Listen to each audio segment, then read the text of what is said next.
एक जंगल में एक हाथी नहाकर नदी के बाहर जा रहा था और दूसरी ओर से उसी नदी की तरफ एक सूअर आ रहा था। सूअर जो होता है ना, पिग, वो। तो सूअर आप लोग जानते ही हैं कि वो बहुत कीचड़ में लथा-पथा रहता है हमेशा। तो वो वैसा ही था, वो वहाँ आ रहा था और हाथी वहाँ से जा रहा था।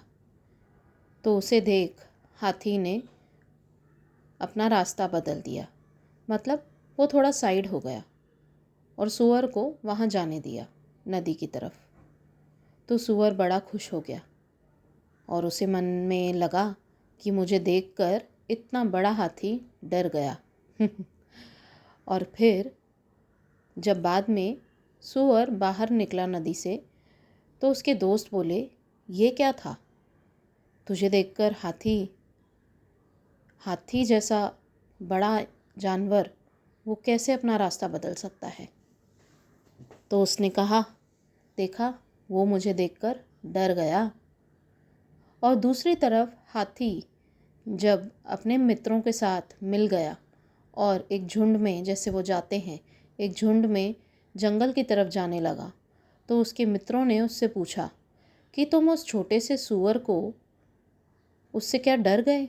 उसे क्यों अपने रास्ते से, तुमने क्यों उसे नहीं हटाया और तुम खुद क्यों हट गए? तो वो बोला कि वो जो सूअर था, तुमने उसे देखा ना, वो कितना गंदगी में पूरा लथपथ था, पूरा कीचड़ में लथपथ था, और मैं तभी तभी नहा के निकला था, पूरा साफ़ सुथरा। तो अगर मैं उस सूअर जैसे छोटे से जानवर से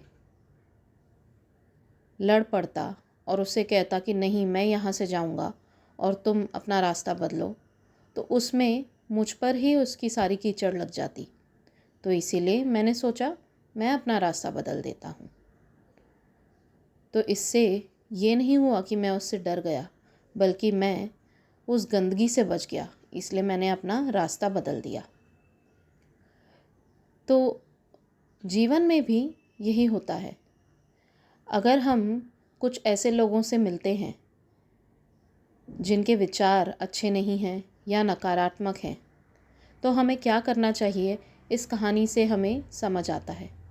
बस अपना रास्ता बदल दो, शांति से, बिना कुछ कहे अपना रास्ता बदल दीजिए। रास्ता नहीं बदल सकते तब भी शांत रहिए।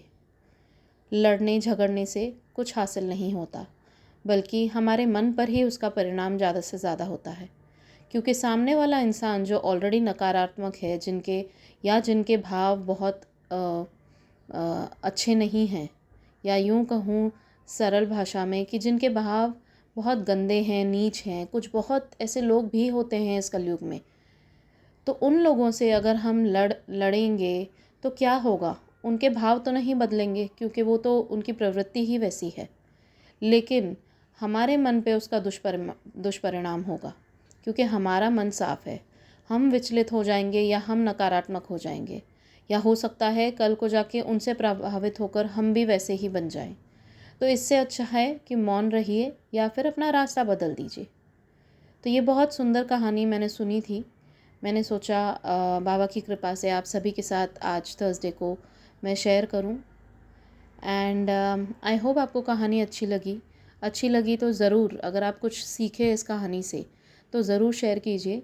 और अगर आपके पास भी कुछ हों ऐसी कहानियाँ जो आपको लगे कि हम शेयर कर सकते हैं यहाँ पर, जिससे हमें जीवन की छोटी छोटी सीख भी मिले, तो भी वो बहुत एक हमारे जीवन में ना बड़ा बदलाव ला सकती हैं, छोटी छोटी सीख भी।